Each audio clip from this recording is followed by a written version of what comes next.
गांव में विकास के कौन से ऐसे बिंदु हैं जिनकी ज़रूरत गांव वालों को होती है, इसकी जानकारी गांव वालों को नहीं होती है। जब ये जानकारी के अभाव में उसके बारे में चर्चा नहीं होती है और चर्चा नहीं होती है तो उसका लाभ लोगों को नहीं मिल पाता है। कई सरकार की बड़ी योजनाएं होती हैं जिसकी जानकारी गांव वालों को होती नहीं है, और जो जनप्रतिनिधि होते हैं उस जानकारी के अभाव में गांव का विकास नहीं करते हैं। ऐसे में गांव घोषणा पत्र जो मॉडल गांव की ओर से जारी किया गया है, सर हमारे साथ हैं हीरालाल सर, उनसे हम जानेंगे कि 25 बिंदु जो हैं उनके बारे में क्या क्या कहना है। सबसे पहला जो बिंदु है सफाई के बारे में सर मॉडल गांव का क्या कहना है? देखिए, ऐसा ही ये बात सही है कि जो हम सोचते हैं उसी सोच के आधार पे हम करते हैं, और जब करते हैं तभी वो मिलता है।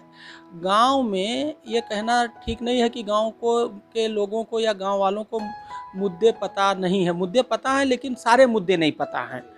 तो जब तक सारे मुद्दे नहीं पता होंगे तब तक सर्वांगीण विकास नहीं होगा, क्योंकि हमारा मुद्दा है सर्वांगीण विकास। तो इसलिए हम लोगों ने एक 25 पॉइंट का एक charter of the development charter तैयार किया है, और इसको हम लोगों ने नाम दिया गांव घोषणा पत्र। गांव घोषणा पत्र का मतलब वो इलेक्शन वाला घोषणा पत्र। घोषणा पत्र 1000 तरह के, इससे ज़्यादा प्रकार के होते हैं, उसमें एक इलेक्शन मैनिफेस्टो भी है। तो गांव का जो घोषणा पत्र है ये गांव के विकास का घोषणा पत्र। इसमें 25 पॉइंट है। जैसे सफाई, इसमें सफाई में यह कि हम ऐसी आदत बना देंगे, लोगों की आदत ऐसी बदल देंगे कि लोग गंदगी ना करें, तो सफाई करने की जरूरत नहीं पड़ेगी, गांव साफ सुथरा रहेगा। तो हमें उनमें गंदगी ना करने की आदत पैदा करनी है, ऐसा व्यवहार उनका बदलना है। पढ़ाई में कोई आदमी अनपढ़ ना रहे। तो जो पढ़े लिखे नहीं है, जो गांव के पढ़े लिखे लोग हैं, वही उनको कम से कम हस्ताक्षर करना सिखा देंगे, जिससे अनपढ़ता गांव का जो अभिशाप है, बुराई है, वो खत्म हो जाए। ये मकसद है। दवाई में हम चाहते हैं कि prevention is better than cure. आदमी कोई बीमार ही ना हो, वेलनेस की तरफ जाए, अच्छी हैबिट रखे, अच्छा खाना खाए, देर से ना सोए, जो एक अच्छा होता, मतलब वो बीमार ही ना हो, हम बीमार हो ही ना।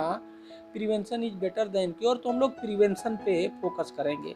योगा का सेंटर हो, शाम को जल्दी सो जाएं, सुबह जल्दी उठ जाएं। ये है। कमाई वृद्धि कैसे हो, जो गांव का प्रोडक्ट है उसकी बिक्री कैसे हो, इसके बारे में सोचना, उसका उपाय करना, ऑन सोशल मीडिया आदि का उपयोग करके अपने प्रोडक्ट का प्रचार करके उसकी डिमांड बढ़ा करके वो बेचना, क्वालिटी बढ़ाना, ये सब उसके मुद्दे हैं। बिजली में हम लोग इसमें सोलर की बिजली, जो बड़े आसानी से, जिसमें कोई प्रदूषण नहीं है, उसको बढ़ाने की बात करते हैं कि सोलर बिजली को कैसे बढ़ाया जाए गांव में। Solar lamp, solar cook, solar light बहुत आसान और सस्ते आ गए हैं। पानी, पीने का पानी और सिंचाई का पानी के लिए हमें पानी चाहिए। तो जो बरसात होता है उस बरसाती पानी को कैसे बचाया जाए और कैसे उसकी बर्बादी रोका जाए, इस मुद्दे पे आम जनता को जागरूक करना है और वाटर कंजर्वेशन का अभियान चलाना है, जिससे कि जो पानी की समस्या हो रही है वो खत्म हो जाए।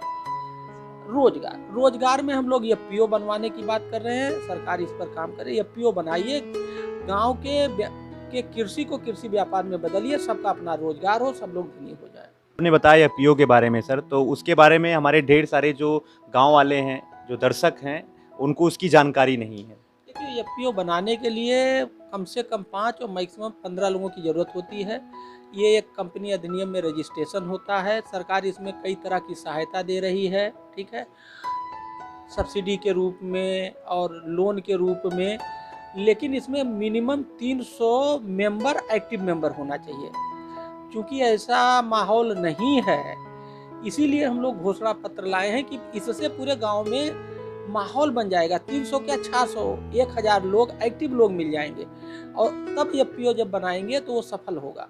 अभी बहुत सारे एफपीओ बने हैं, लेकिन इस तरह का माहौल बना के नहीं बनाया गया, इसलिए वो सफल नहीं हो पाए हैं। तो इसलिए जो एफपीओ है उसके चलने के लिए और चलाने के लिए एक माहौल की ज़रूरत होगी, वो इस घोषणा पत्र से ही गांव में तैयार होगा। तो ये एफपीओ का मुद्दा है। संवाद, आपस में हम लोग कैसे बातचीत करें, कैसे गांव का हर आदमी जुड़े। मान लीजिए कोई मैसेज देना है कि कल सुबह बैठक होगी, पूरे गांव के लोग आए, तो कुछ इस तरह से सोशल मीडिया का व्हाट्सएप ग्रुप बन जाए गांव का, कुछ बनाना है जिससे हम एक दूसरे से बात कर सकें और खर्चा ना हो। मार्केटिंग, बेचने की व्यवस्था हमें सोचनी चाहिए। हम वही पैदा करेंगे जिसकी डिमांड हो। तो हमें अपने प्रोडक्ट को चेंज करना है और ये देखना है कि क्या बिक पाएगा। ठीक है, अब मान लीजिए हमारे यहाँ अरवी और आलू दोनों पैदा होता है, आलू नहीं बिक रहा, अरवी पैदा हो रहा, तो हम आलू क्यों पैदा करें, हम अरवी पैदा करेंगे।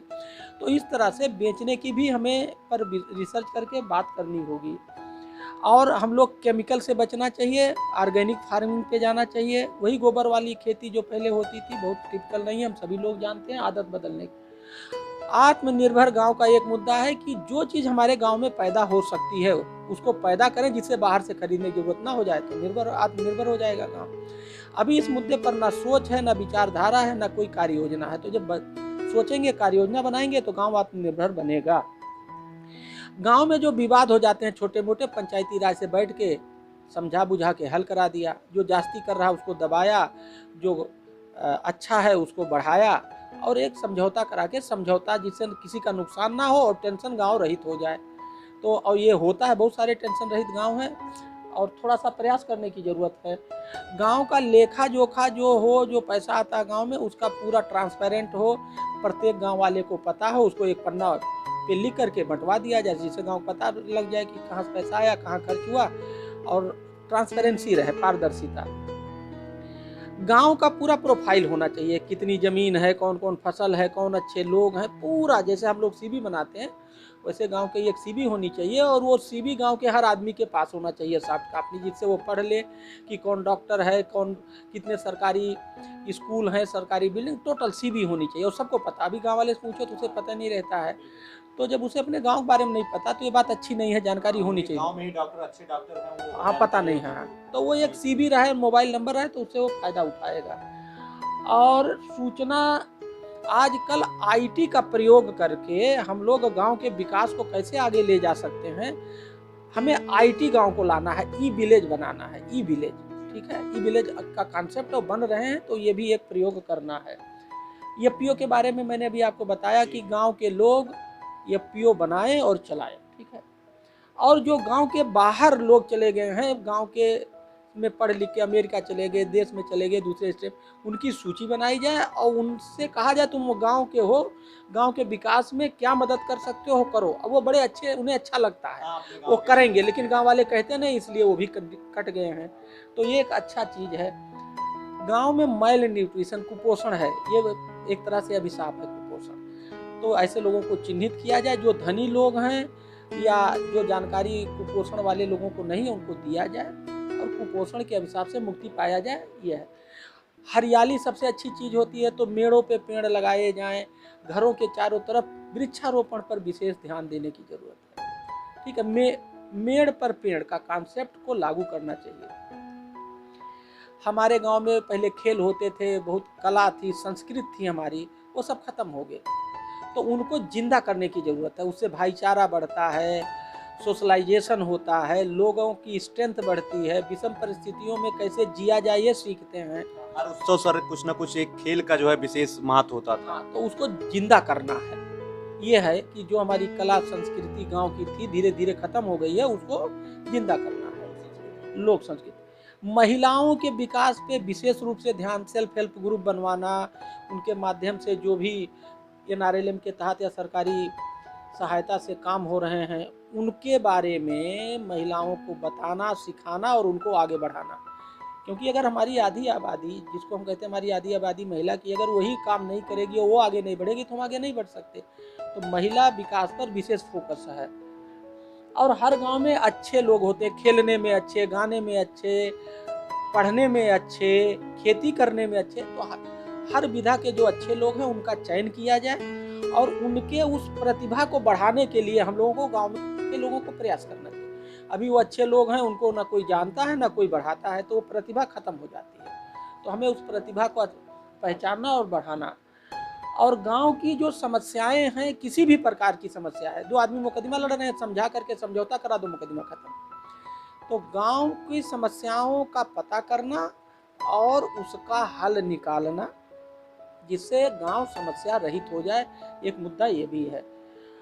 और जो भारत सरकार, उत्तर प्रदेश सरकार के बहुत सारे प्रोग्राम है गांव के विकास के लिए, उनकी जानकारी करना और उन प्रोग्राम को गांव में लाना जिससे गांव का विकास होने लगे। तो इसके लिए पढ़ना पड़ेगा, जानकारी करना पड़ेगा, फिर उसको समझ करके अप्लाई करके गांव में लाना पड़ेगा। तो ये भी एक मुद्दा है जिस पर गांव में, और एक बहुत अहम मुद्दा है गांव स्थापना दिवस। एक दिन गांव में स्थापना दिवस मनाना चाहिए। अगर पता लग जाता कि किस दिन आपका गांव बना तो उसी दिन को इस स्थापना दिवस, अगर नहीं पता लगता है तो मेरा ये मानना है एक दिन आप फिक्स कर लीजिए, और प्रतिवर्ष गांव का स्थापना दिवस होना चाहिए। और उस दिन उस गांव का हर व्यक्ति, वो कहीं भी हो, जैसे जो बच्चियां शादी होके चली गई वो अपने परिवार के साथ आए, जो विदेश में रह रहे हैं वो जब पता रहेगा कि फला तारीख को प्रतिवर्ष, तो उस दिन पूरे गांव में एक उत्सव का माहौल हो, पूरे गांव के लोग आए, एक दूसरे से मिलें, अपनी पुरानी यादें ताजी करें, खुशहाली और हरियाली और उत्सव का एक माहौल हो, और उसमें गांव के विकास पे चर्चा हो, और सभी लोग उसमें क्या योगदान दे सकते हैं इस पर बड़ी खुली बहस हो स्थापना दिवस पे। जैसे अभी यूपी का स्थापना दिवस मनाया जाता है, ऐसे गांव का भी स्थापना दिवस मनाया जाना चाहिए। ये इसका सबसे लास्ट 25वां पॉइंट है।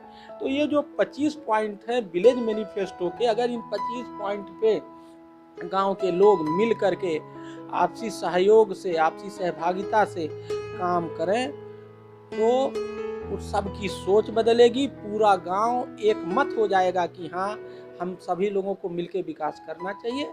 उनकी सोच बन जाएगी पूरे गांव के लोगों की और विकास होने लगेगा। ये है घोषणा पत्र गांव के विकास का, जिसमें 25 बिंदु हैं। बहुत बहुत धन्यवाद सर। अभी मॉडल गांव के जो 25 बिंदु थे उसकी जो है जानकारी सर के माध्यम से हुई। इन्हीं सारी बिंदुओं के अनुसार मॉडल गांव जो है गांव में काम कर रहा है, अपने गांव को मॉडल बनाने के लिए गांव वालों को प्रेरित कर रहा है। धन्यवाद।